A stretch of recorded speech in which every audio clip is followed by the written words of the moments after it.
Buonasera a Telecolor, nuova edizione di Sicilia 24, questi i titoli del giornale.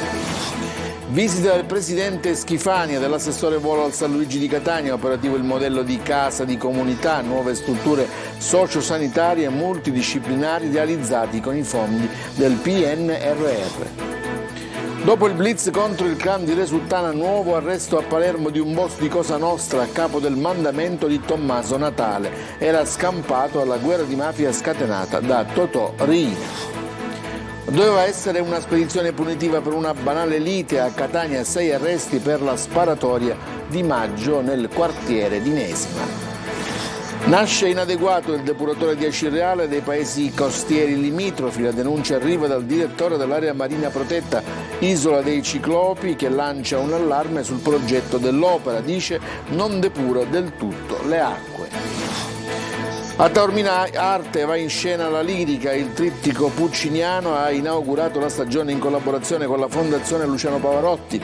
Il direttore d'orchestra Beatrice Venezzi parla di 3 mondi sonori diversi per una ripartenza di grande qualità.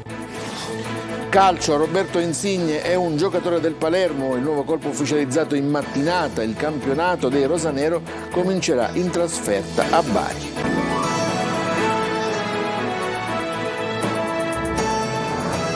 Ancora buonasera da Telecolor. Al San Luigi di Catania, operativo il modello di casa di comunità, nuove strutture sociosanitarie multidisciplinari realizzate con i fondi del PNRR. Oggi la visita del presidente della regione Renato Schifani e dell'assessora Lucia Volo. Ce ne parla Luca Ciriberti. Più di 800 milioni di euro complessivi per lavori e forniture finanziate dal PNRR Salute per l'intera regione, 300 di questi destinati alla costruzione in tutta la Sicilia di 43 ospedali di comunità, 156 case di comunità e 50 centrali operative territoriali. Sono la realizzazione della spesa dei fondi del PNRR. Il presidente della regione Renato Schifani e l'assessore alla salute Giovanna Volo hanno visitato la cittadella della salute San Luigi di Catania per verificare e toccare con mano lo stato di implementazione del modello sperimentale della casa di comunità già avviato nel presidio ospedaliero. Si inaugura questo prototipo naturalmente che è figlio del PNRR, quindi siamo stati sempre d'accordo alla sanità di prossimità, cioè quella sanità che sia da cuscinetto tra il medico di base e il ricovero ospedaliere. Queste in realtà sono destinate a filtrare ed evitare l'intasamento nelle reti ospedaliere. E piuttosto che rivolgersi per avere assistenza agli ospedali, i cittadini troveranno per quelle che sono le loro esigenze questo genere di strutture che saranno aperte H24, anche oltre alla presenza di specialisti delle varie discipline, avranno anche la possibilità di avere i medici di medicina generale e i pediatri di libera scelta. In precedenza il presidente Schifani aveva fatto visita agli industriali di Confindustria Catania, rimarcando la sua posizione sul caro voli e annunciando nuove misure per la zona industriale di Catania.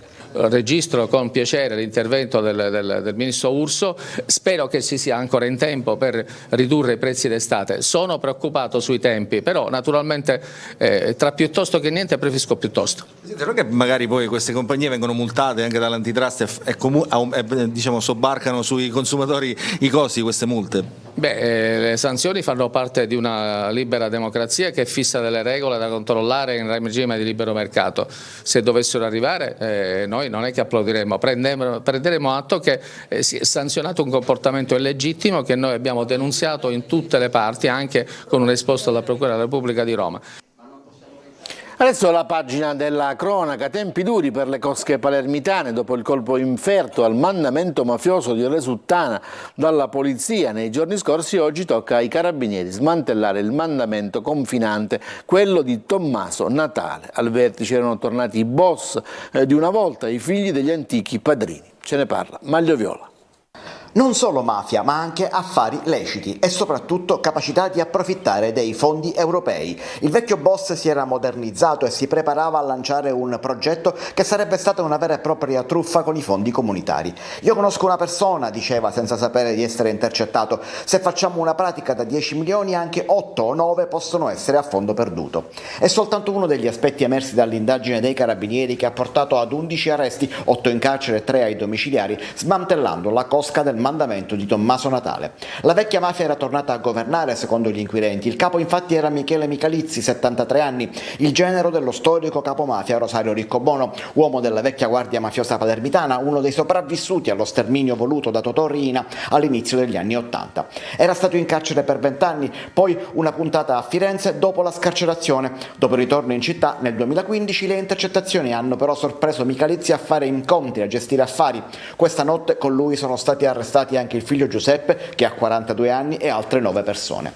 Gli investigatori hanno ricostruito decine di estorsioni, il tentato omicidio di uno degli associati ai danni del fratello e la ricomposizione dei dissidi familiari con l'intervento dei vertici della cosca con il metodo degli antichi padrini. Ricostruito anche il furto non autorizzato dell'auto della moglie di un boss.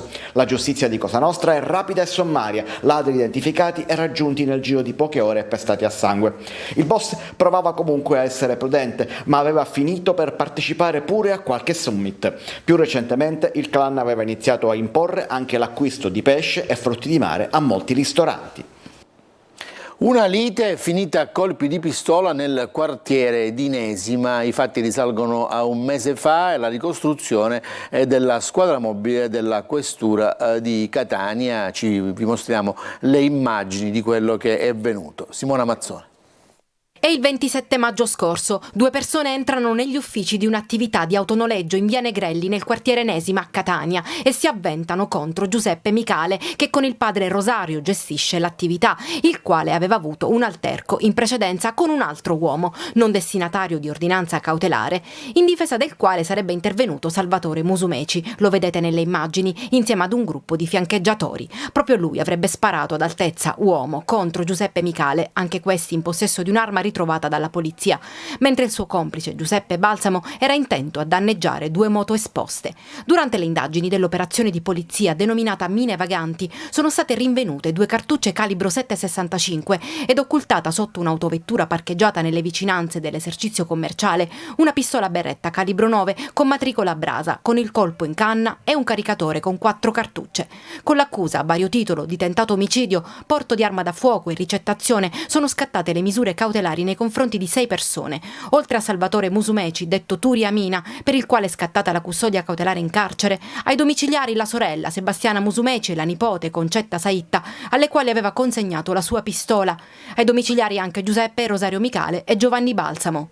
Tutti a vario titolo hanno contribuito, seppur con profili di responsabilità differenti, a questa azione che ha visto degli spari all'interno dell'autonoleggio e addirittura anche dei danneggiamenti di mezzi che erano lì in esposizione, come delle moto, che sono state scaraventate in terra.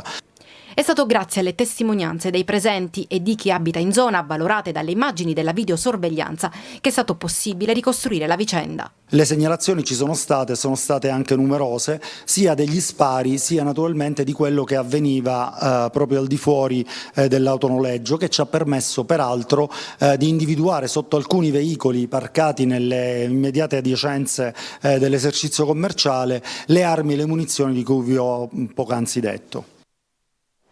Adesso parliamo dello scandalo Interporti, sono 7 i rinviati a giudizio, tra loro c'è l'assessore regionale all'economia Marco Falcone e l'ex vicepresidente della regione Gaetano Armao. Il servizio è di Adelaide Barbagallo. Andrà a processo il prossimo 26 settembre l'assessore regionale all'economia Marco Falcone, con lui anche l'ex vicepresidente della regione Gaetano Armao e altri 5, tutti rinviati a giudizio dal GUP di Catania Marina Rizza, nell'ambito dell'inchiesta sullo scandalo Interporti. Avrebbero fatto pressioni politiche per far ritornare in servizio una dipendente alla società Interporti di Sicilia e per riconoscerle anche un avanzamento di carriera. Mandati a processo anche l'ex segretario di Forza Italia Giuseppe Livolti e l'ex deputato regionale Nino D'Asero. Si aggiungono l'ex amministratore della SIS Rosario Torrisi Rigano, la dipendente dell'Interporto Cristina San Giorgi e il dipendente di LCT, società estranea all'inchiesta, Salvatore Luigi Cozza. Al centro dell'inchiesta le presunte sollecitazioni dell'ex deputato regionale Nino D'Asero nei confronti di Falcone, Armao e Livolti per fare pressioni sull'allora amministratore unico della SIS Rosario Torrisi Rigano per la revoca del licenziamento di Cristina San Giorgi e per nominarla responsabile relazioni esterne interne della società. L'indagine fu avviata dai carabinieri del Comando Provinciale di Catania dopo l'esposto di dipendenti dell'azienda pubblica sul presunto falso possesso di diploma di laurea prodotto da Cristina Sangiorgi. Le accuse sono a vario titolo: peculato, corruzione per un atto contrario ai propri doveri d'ufficio, induzione indebita a dare o promettere utilità, contraffazione e uso di pubblici sigilli nell'ambito dell'inchiesta.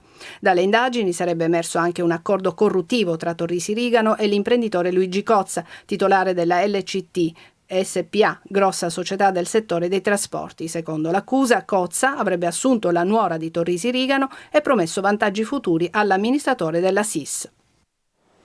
La situazione della raccolta dei rifiuti a Catania non conosce via d'uscita, la raccolta differenziata che non decolla e alcune zone che vengono occupate da microdiscariche a cielo aperto. Le immagini che vedrete si riferiscono a via Playa e via San Giuliano. Il servizio di Marco Carli. Catania è la raccolta dei rifiuti, ma anche i catanesi è quello che in gergo tecnico viene definito il conferimento della spazzatura, cioè in soldoni quando quest'ultima viene buttata. Un problema, anzi due, per la città, dove la raccolta differenziata in talune strade o zone è un'utopia, dove alcune mancanze storiche a livello gestionale fanno il paio con quelle legate alla conoscenza e alla cultura. Qui siamo in via Playa, nelle zone limitrofe, dove la situazione è questa, per certi versi peggiore rispetto a quella che avevamo trovato quasi un mese fa, il 14 giugno per l'esattezza, giorno a cui si riferiscono le ultime immagini.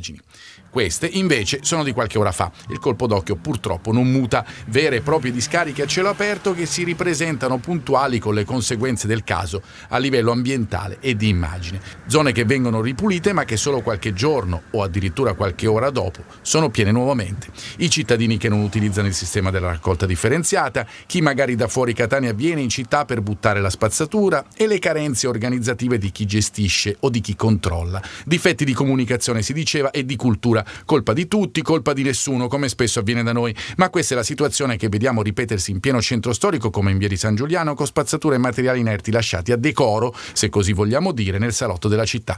E se per certi versi arrivano dei dati in risalita per la raccolta differenziata dall'800, dove però si partiva da zero, e dall'8 nord, dove si raggiungono anche picchi fra il 45 e il 50%, Catania è ancora invasa dalla spazzatura, lo dicono le immagini e lo sguardo dei turisti che queste inquietanti diapositive si porteranno dietro. E parliamo adesso di un'operazione contro il caporalato e lo sfruttamento di braccianti stranieri condotta dalla squadra mobile di Caltanissetta, che ha eseguito 8 misure cautelari personali. Le indagini hanno avuto inizio nel maggio del 2022. Dopo alcune segnalazioni dal racconto di alcuni cittadini pakistani è emerso che un uomo reclutava vicino alla stazione di Caltanissetta ogni mattina all'alba operai extracomunitari per portarli nelle campagne di Delia e di Agrigento a lavorare in nero. Gli investigatori hanno accertato che quotidianamente uno degli indagati, in concorso con un altro complice, reclutava anche decine di operai, raccogliendo gravi indizi di colpevolezza a carico di 8 indagati, 6 dei quali imprenditori agricoli. I braccianti ascoltati dagli investigatori della squadra mobile hanno dichiarato di percepire esigue paghe giornaliere per 8 ore di lavoro prestate in assenza di condizioni di sicurezza. Parliamo anche di un incidente mortale la scorsa notte lungo la strada provinciale che da Ragusa conduce a Marina di Ragusa. Samuele Giudice, di 38 anni, di Ragusa, è stato travolto mentre attraversava la strada da una BMW condotta da un ventenne di origine albanese. Sul posto i carabinieri e i soccorsi, ma per l'uomo non c'è stato nulla da fare. Samuele Giudice era primo cugino dei 2 bambini investiti da un SUV a Ragusa, figlio di una delle sorelle di Toni e Alessandro D'Antonio, i genitori di Simone Alessio. Samuele Giudice sarebbe stato investito davanti agli occhi della moglie incinta e dei 2 figli gemellini di 9 anni, una tragedia che arriva nell'anniversario della morte dei suoi cuginetti ai quali andava costantemente il suo pensiero. Ci fermiamo, c'è la pubblicità, torniamo subito dopo.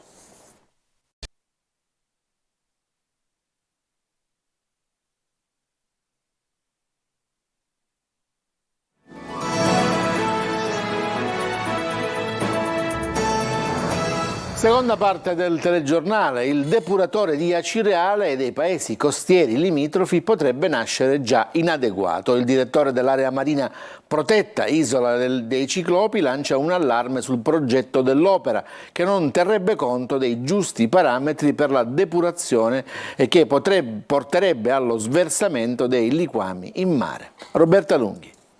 Ho deciso di non depurare completamente le acque. e di scaricare in mare a 250 metri dalla costa circa dei reflui non depurati completamente. Il campanello d'allarme che getta ombre sui lavori che riguardano il depuratore progettato per Acireale e per i comuni limitrofi è di Riccardo Strada, direttore dell'area marina protetta Isole Ciclopi, intervenuto a TG Sicilia. Il depuratore previsto per il collettore fognario nascerebbe dunque inadeguato, un fatto che di certo non tranquillizza i bagnanti che lamentano la presenza di liquami in mare pericolosi per la salute pubblica. Il direttore dell'area marina protetta identifica anche le responsabilità progettuali. La responsabilità è del commissario unico alla depurazione, commissario di governo, e dell'assessorato all'energia e ai servizi di pubblica utilità della Regione Sicilia, che ha dato le indicazioni sui livelli di qualità necessari. Secondo Strada, a parlare è proprio il documento di progetto. Il documento di progetto dice che è stata data indicazione, visto che viene scaricato in mare, quindi non in un corpo sensibile, di non provvedere alla depurazione dei nutrienti. Intervenire si può, completando il progetto. È già stato previsto che possa essere completato, però evidentemente per problemi di risparmio non lo stanno facendo. Da parte di Strada, chiamato in causa per esprimere una valutazione, è giunto intanto parere negativo all'opera in oggetto per quanto riguarda l'eventuale impatto ambientale. Adesso la pagina degli spettacoli. Il Trittico Pucciniano ha inaugurato la stagione lirica di Taormina Arte in collaborazione con la Fondazione Luciana Pavarotti. La direttrice d'orchestra Beatrice Venezzi dice 3 mondi sonori diversi per una ripartenza di grande qualità. Domani si replica. Tutta la vita musicale di Puccini racchiusa in questo trittico: verismo, misticismo e commedia. Il Festival Internazionale di Musica, Prosa e Danza Taormina Arte inaugura la stagione con la prima italiana del Trittico Pucciniano sul palco del Teatro Antico, una coproduzione Taormina Arte, Teatro dell'Opera di Messi, in collaborazione con la Fondazione Luciano Pavarotti. A dirigere l'orchestra Beatrice Venezzi. Musicalmente parlando è una musica molto difficile, perché appunto si passa dal dramma, dal verismo e il tabarro, al misticismo di Suor Angelica, alla commedia brillante di Gianni Schicchi, per cui 3 mondi sonori anche completamente diversi, 3 linguaggi diversi per quanto sempre riconducibili al genio di Puccini, quindi difficile anche sotto il profilo musicale, sotto il profilo della direzione musicale, e proprio per questo è una grande sfida, una grande soddisfazione nel riuscire a metterlo in scena, appunto. Si tratta di un esercizio stilistico simile a quello dei trailer cinematografici, dove bisogna far passare un concentrato artistico in un tempo molto ridotto.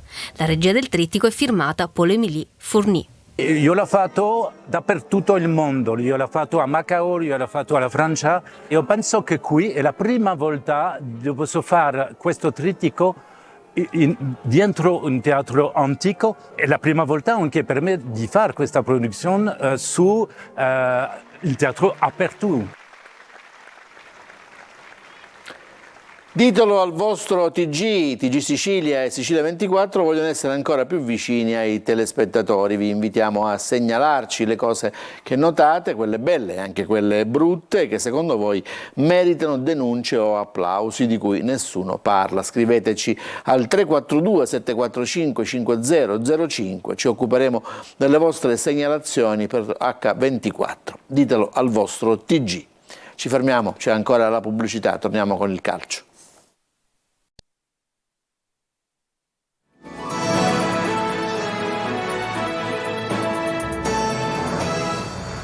Nuovamente in studio, siamo al calcio. Roberto Insigne è ufficialmente un calciatore del Palermo. Questa mattina il comunicato del club rosanero, intanto è stato diramato il calendario di Serie B.